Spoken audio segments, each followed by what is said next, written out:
Trop vite. Merci, Greg. C'est une grande joie d'être avec vous. Ça fait 62 jours depuis que je me suis mariée. Ma femme, Alexandra, aurait aimé être ici. Elle a servi dans une région très dangereuse, dans la région de Niagara, des chutes Niagara, avec des personnes très pauvres. Et elle est ensuite allée en Chine pour enseigner. Et elle a pu partager l'Évangile à ceux qui ont bien voulu l'écouter. Ensuite, elle est venue à Ottawa et c'est là qu'on a commencé à se fréquenter.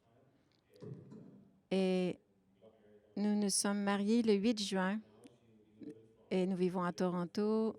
Nous sommes là pour notre travail. Je suis à plein temps avec Ravi Zachara et elle travaille pour Scott Mission. Son rôle dans ce ministère, qui travaille avec les pauvres en milieu urbain, est vraiment une inspiration. Il y a tellement de personnes différentes qui viennent à cette mission chrétienne et chaque jour, elle revient à la maison avec toutes sortes d'histoires. Même hier soir, on s'est parlé depuis au téléphone.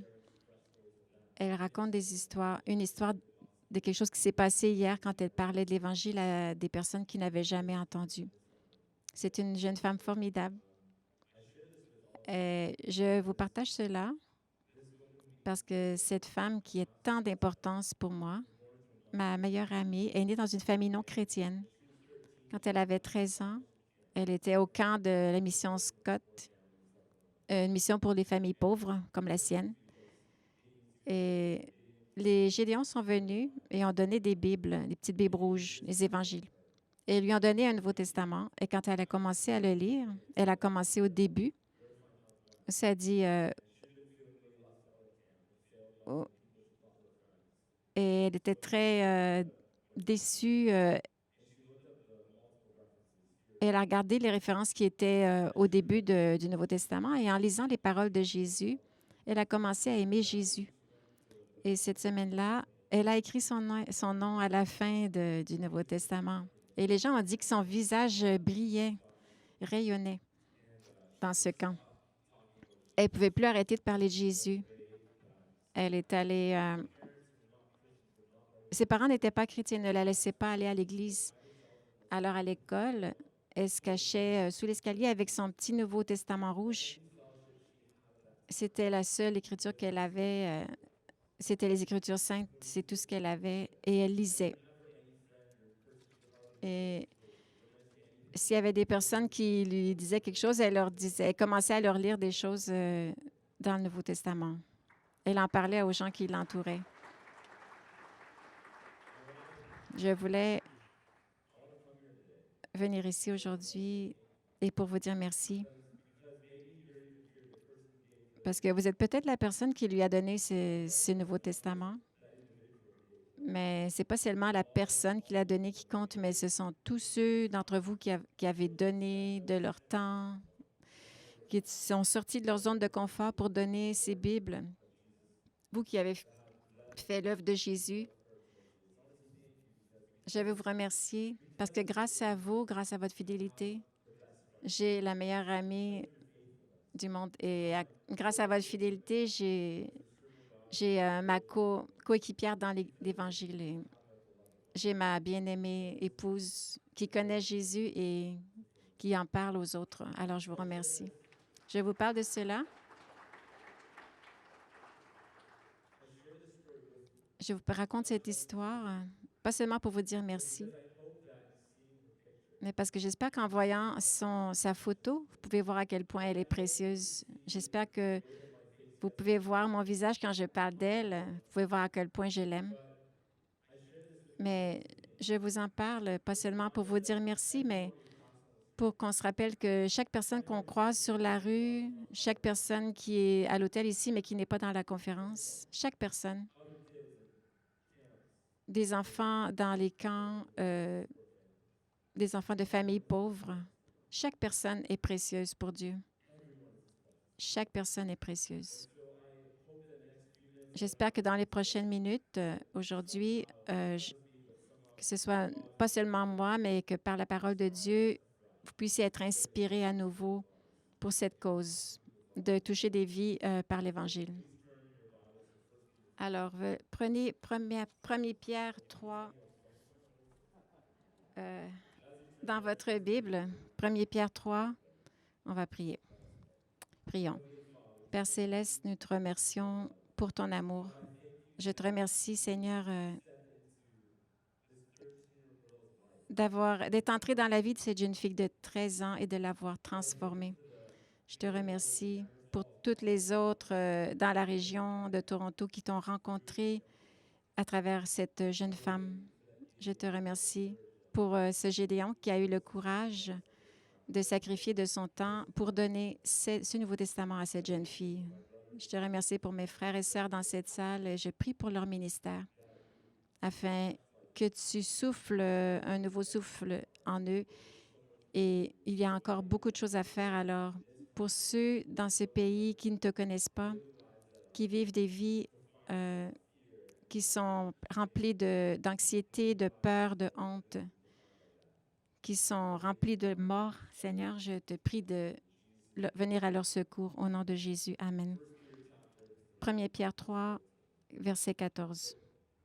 D'ailleurs, même si vous deviez souffrir pour la justice, vous seriez heureux. N'ayez d'eux aucune crainte et ne soyez pas troublés, mais respectez dans votre cœur la sainteté de Dieu le Seigneur.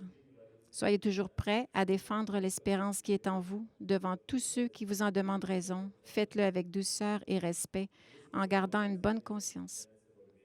Nous allons parler de l'évangélisation, de ce que la parole dit à ce sujet.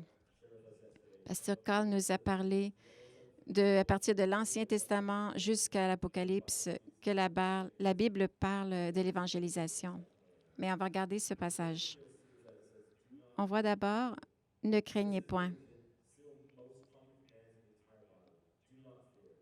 C'est un enseignement incroyable dans la Bible. Les hommes et les femmes, dans les Écritures, on leur dit constamment, ne craignez point.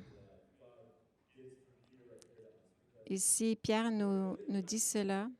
Je sais que vous et moi, nous soucions des perdus, mais pourquoi est-ce qu'on n'évangélise pas plus? C'est à cause de la peur. La peur étouffe notre foi. Elle nous retient. Elle nous rend silencieux. Ce passage sur l'évangélisation nous dit « N'ayez aucune crainte ». Il y a un réconfort dans ces mots. C'est que si vous avez peur, si vous voulez évangéliser, mais que vous êtes un peu gêné, vous n'êtes pas le seul. Les hommes et les femmes de Dieu, dans la Bible, ont aussi eu ce conseil de ne pas avoir peur. Alors, si vous avez peur, dites-vous que vous n'êtes pas seul. Nous avons peut-être peur de ne pas être pertinent, pas être intéressant, de briser des relations, d'être rejeté ou d'avoir l'air étrange. Peut-être qu'on a peur de ne pas avoir les réponses aux questions que les gens vont nous poser. Mais à chacun de nous, Dieu nous dit ne craignez pas. Il y a un défi dans ces paroles parce que la raison pour laquelle Dieu nous répète cela,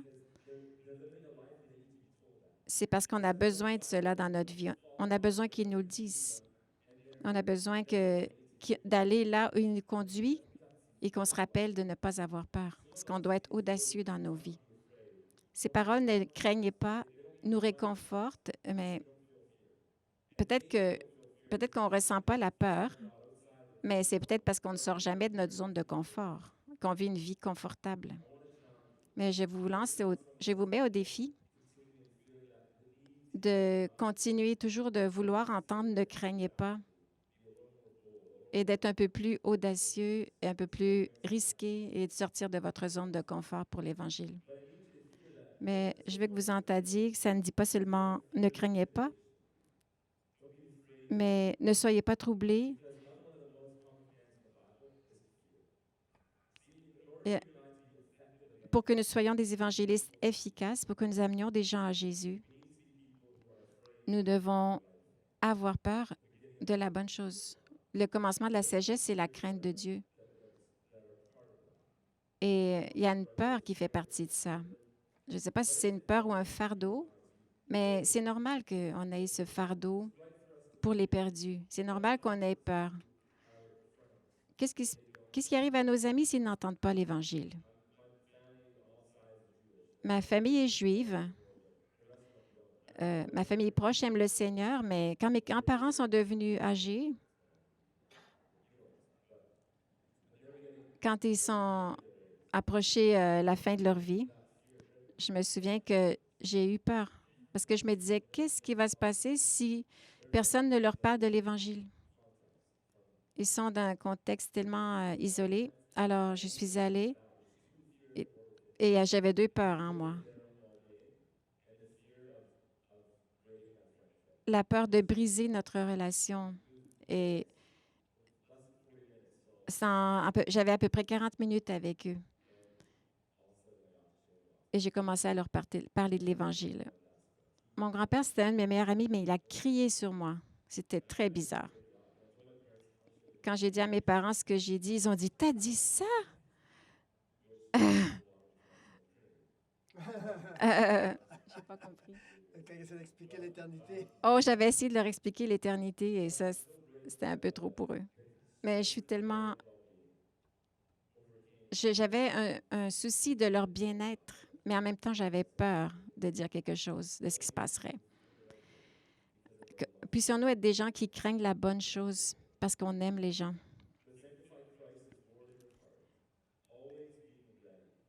Soyez toujours prêts à défendre l'espérance qui est en vous. Soyez toujours préparés. Ça demande du travail de toujours être prêt devant tous ceux qui vous demandent raison. Avant, je travaillais en politique. Je voulais partager l'Évangile. J'avais de plus en plus de confiance. J'allais à la porte, je frappais et je parlais à des gens. Oh oui, pour les élections, j'étais très audacieux, mais je ne parlais pas d'Évangile. En tant que chrétien, on pense que quand l'Esprit vit en nous, alors on se dit que on devrait tous être des Ravi Zacharias. Mais parce qu'on n'est pas comme ça, alors on reste silencieux. Mais que si Dieu vous appelle à être musicien, à faire l'évangélisation, on s'améliore seulement en faisant la chose. Et ce qui est frustrant, c'est qu'il n'y a pas de raccourci. Si on n'essaye pas en étant mauvais dans quelque chose, on ne va jamais s'améliorer. Alors, j'ai commencé à partager l'Évangile. Mon grand-père, c'était comme ma première victime. Mes parents ont trouvé que j'avais vraiment mal fait, que je devais m'excuser. Mais je vais vous encourager, si vous n'êtes pas, si l'évangélisation ne fait pas partie de votre vie, de vos conversations, mais essayez. Les paroles de Paul m'ont beaucoup réconfortée au Corinthiens, je crois que c'est 1 Corinthiens chapitre 2, quand il connaissait juste que Christ était crucifié et c'est ça qu'il prêchait. C'est le verset auquel je me suis accrochée quand j'ai voulu parler à mes grands-parents. Soyons préparés, préparons-nous. Une façon, c'est de venir à des conférences comme ici. J'espère vous voir aussi l'année prochaine. Je suis très contente que vous soyez ici. Le fait que vous soyez ici montre que vous voulez vous préparer, vous voulez être équipé. Mais on ne doit pas s'arrêter là. Il faut aussi s'engager. Peut-être que s'engager à apprendre.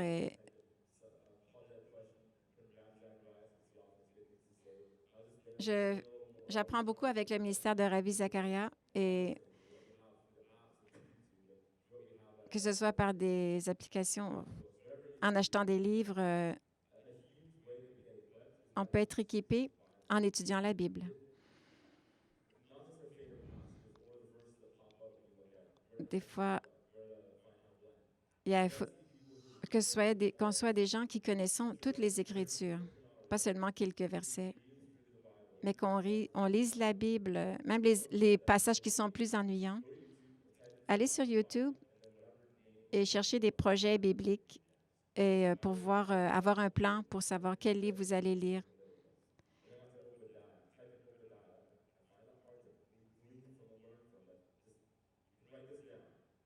Vous pouvez écrire sur vos téléphones, écrivez projet biblique, un livre de la Bible, et puis vous allez tomber sur une étude.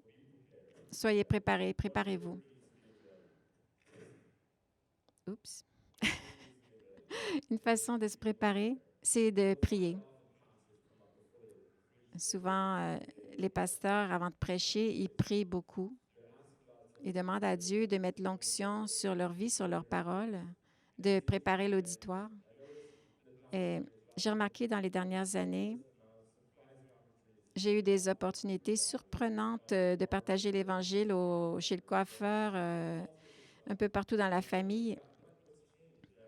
Et je me dis, mais qu'est-ce qui a changé? Mais c'est que j'ai commencé à prier pour cela. À chaque matin, quand je me lève, je lis la Bible et je dis, Seigneur, pourrais-tu m'amener, travailler avec moi aujourd'hui? Aide-moi à évangéliser.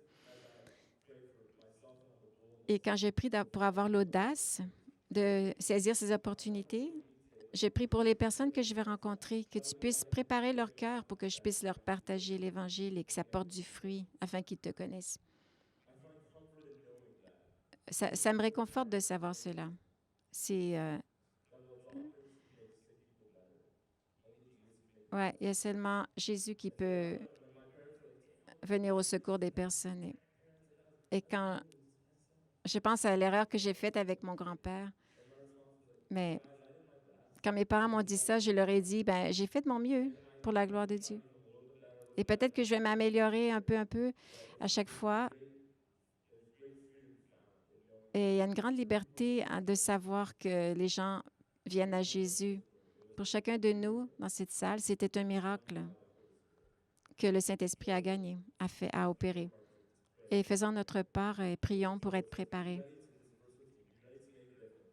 Alors, soyez toujours prêts à défendre l'espérance qui est en vous.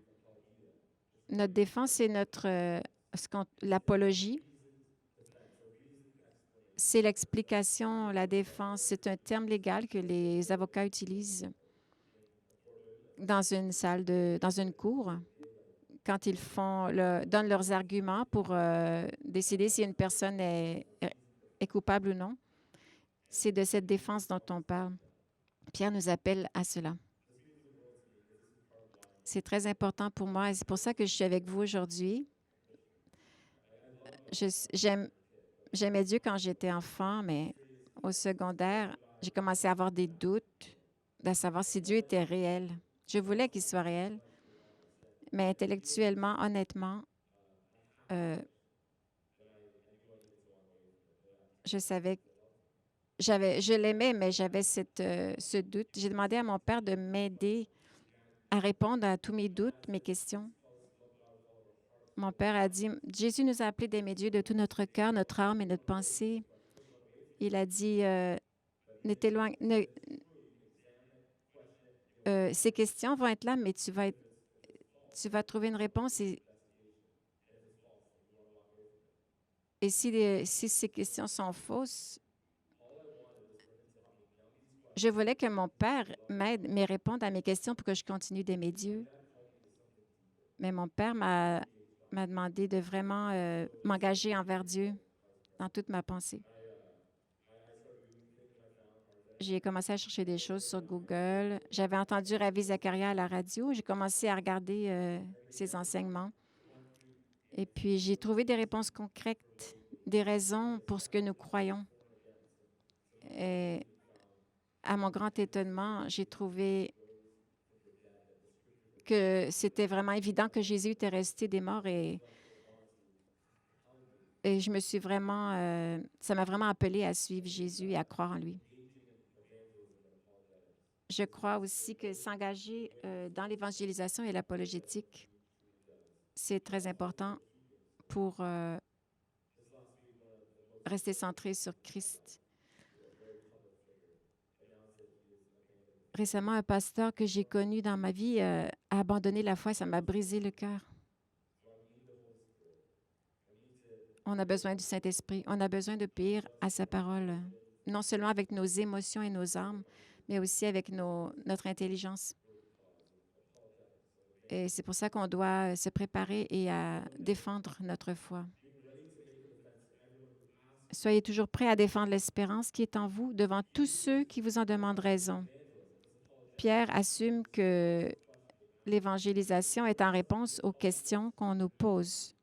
Nous devons être des personnes qui écoutent, qui entendent les questions. Il y a 1 an et demi, j'ai demandé à un de nos conférenciers il m'a dit, c'est quoi d'être un bon orateur? Il m'a dit, il faut être un bon auditeur, savoir écouter. J'aime beaucoup parler, moi. J'aime parler. Mais j'ai un peu de difficulté à écouter. Et j'ai commencé en cherchant sur ce sujet que pour être un bon évangéliste, pour inviter des gens à connaître Jésus, il faut être aussi des personnes qui écoutent beaucoup pour entendre les questions que les personnes posent. Par exemple, à notre voyage de noces, ma femme est née en Russie et nous étions en Russie alors, avec un membre de sa famille. Ma femme parlait avec cette personne sur mon travail que je fais et il a dit, j'aime le christianisme, j'aimerais que ce soit vrai. Ça apporte beaucoup de bonnes choses au monde, mais il y a une question qui me retient pour devenir chrétien. J'ai demandé à plusieurs prêtres et personne ne peut y répondre.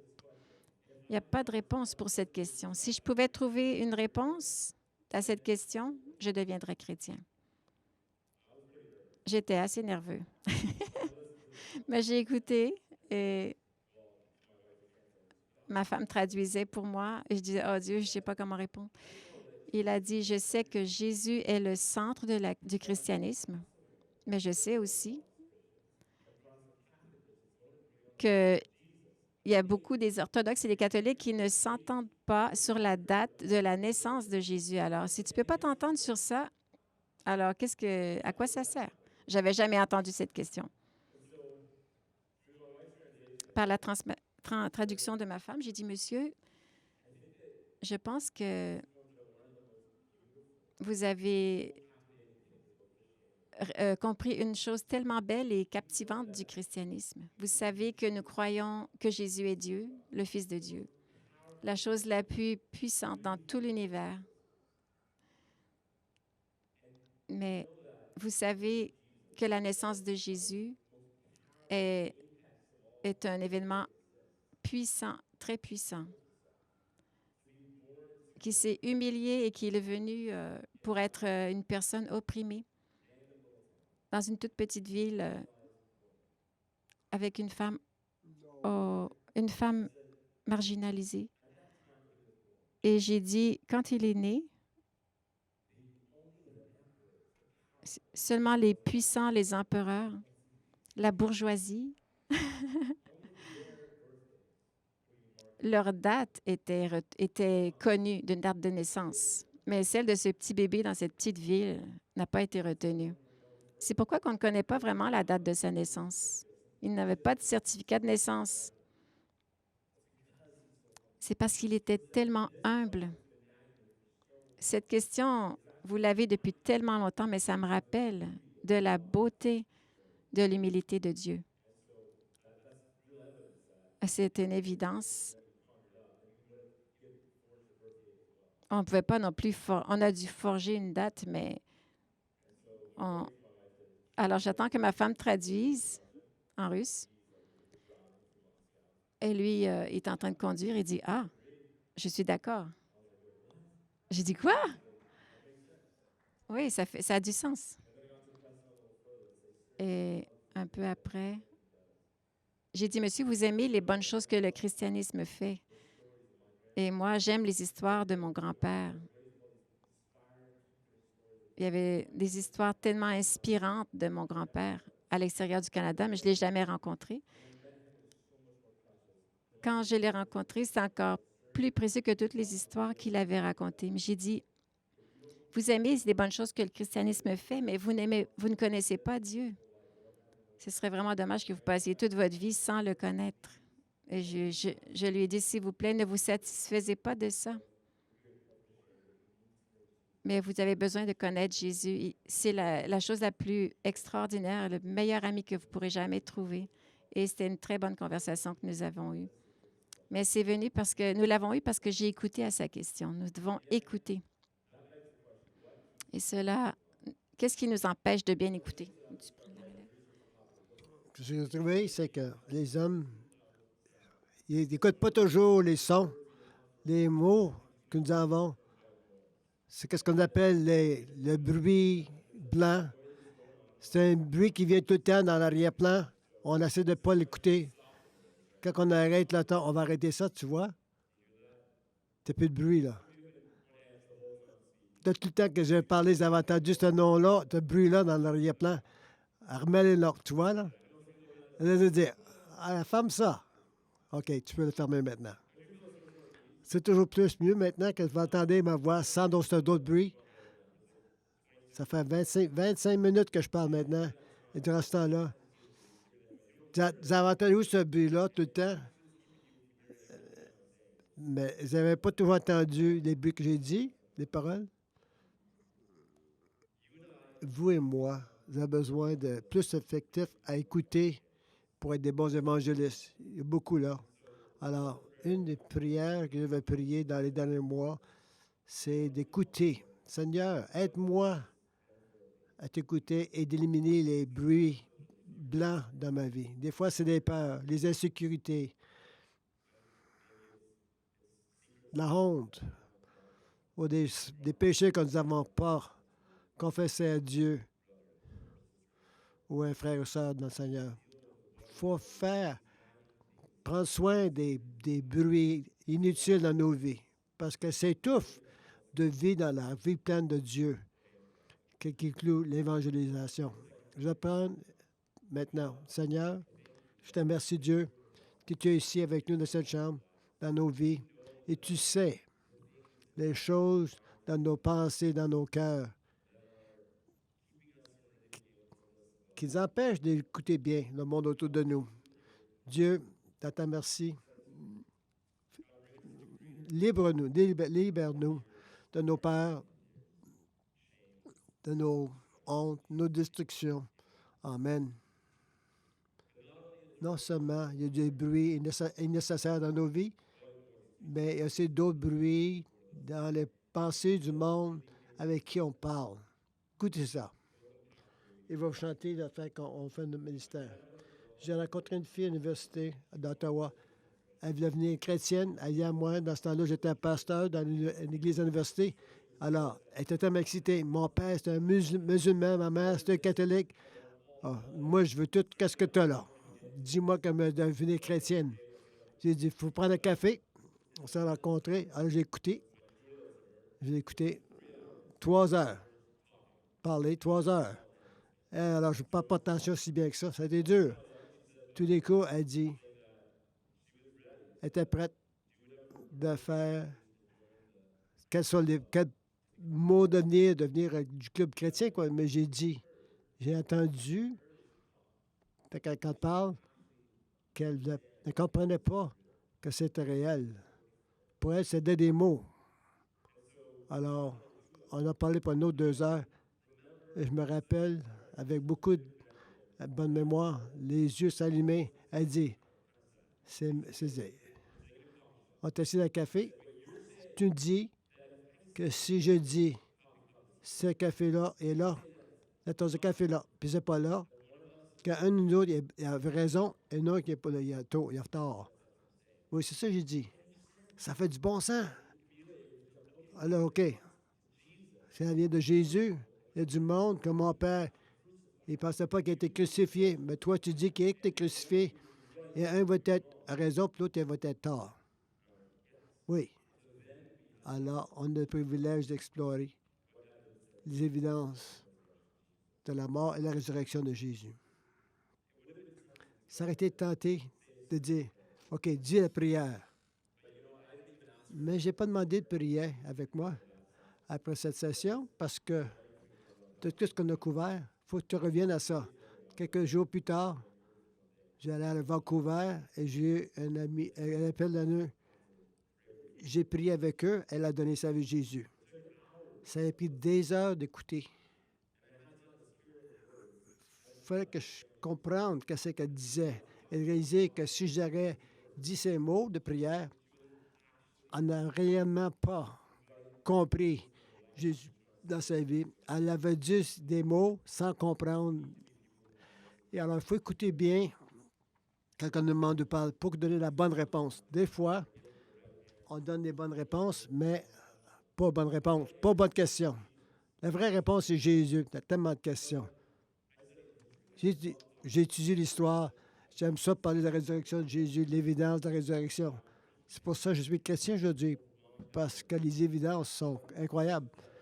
Mais les étudiants à l'université nous demandent, est-ce qu'il y a de l'aide pour ma solitude?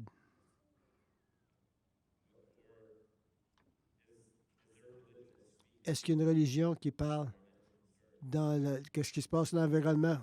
Est-ce que récemment, quand je travaillais pour un membre de l'Alberta, politicien, c'est pas une question que moi j'ai vraiment intérêt, mais l'Écriture parle de ça.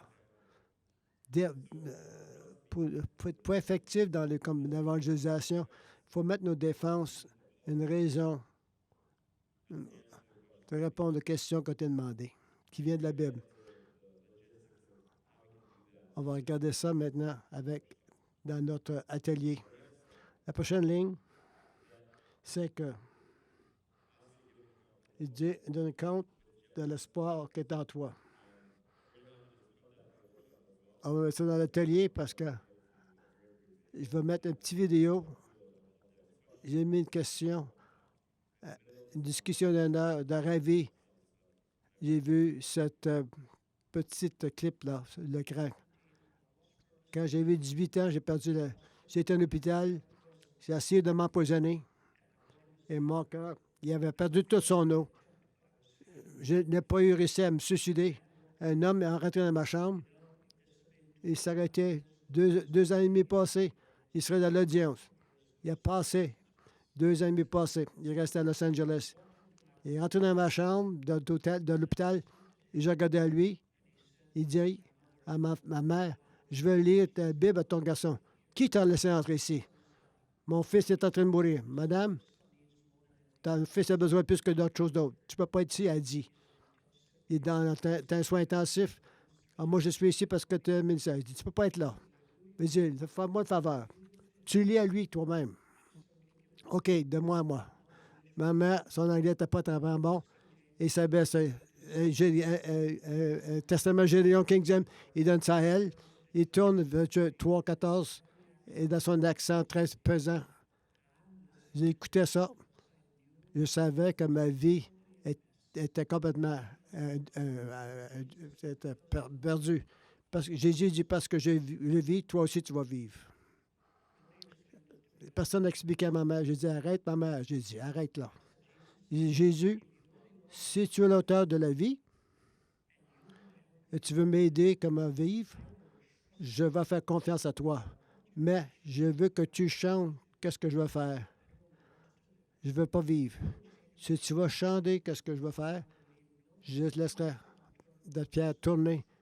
Je vais chercher la vérité. J'avais 17 ans, 5 ans plus tard, 5 jours plus tard, je suis sorti de la chambre, tellement converti, mais qui de ma vie comme Seigneur.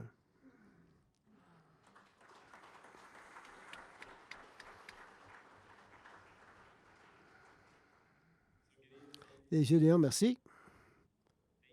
Parce que à votre courage, sacrifice, le travail que vous faites, mon épouse a connu Jésus, transformé sa vie par le pouvoir de l'Esprit Saint à Toronto et à travers le monde. Merci, parce que mon patron, Ravi Zachariah, il est venu à connaître Jésus à travers une Bible de Gédéon placée. La persistance de ne pas recevoir non pour une réponse. Si vous pensez des vies qui ont été changées à travers le monde, c'est incroyable. Je suis une de ces vies. Mais il faut que j'entende ça. Il faut vraiment écouter. Ravi Zacharias, mon épouse, sont pressés à Dieu. Comme tous les autres, c'est Satan dans ce monde, dans des hôpitaux, que la vie est entre la mort et la vie. Le taux de suicide est tellement haut dans notre société, dans nos écoles aujourd'hui. Tellement d'eux sont tellement seuls. Dieu a fait des choses incroyables à travers le ministère. J'ai aucune idée. Je savais le témoignage de mon épouse. Je ne savais pas qu'il y avait ce Nouveau Testament qui a transformé sa vie, qui l'a amené à Jésus. Je savais le témoignage à la boîte ravie, je ne savais pas ce qu'il y a 2-3 jours. Il y a tellement de choses qu'on peut célébrer l'année passée.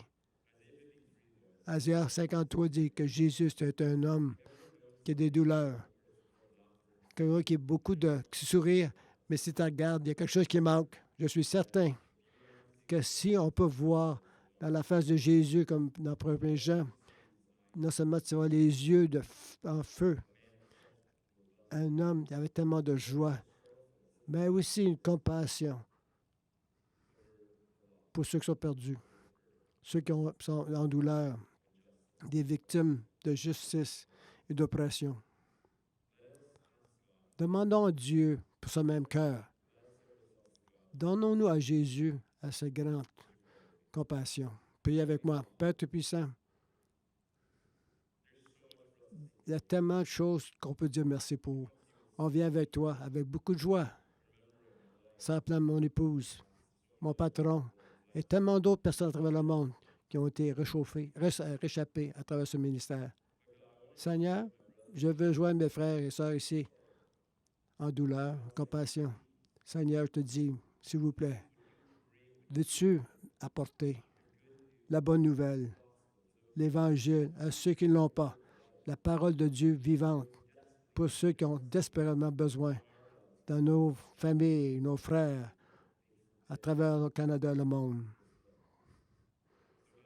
Je prie tes bénédictions sur ce ministère, que les prochains jours, quand on a entendu ces témoignages, qu'on a tombé en amour avec. Bénis ce ministère financièrement, pour les volontaires, pour les décisions stratégiques.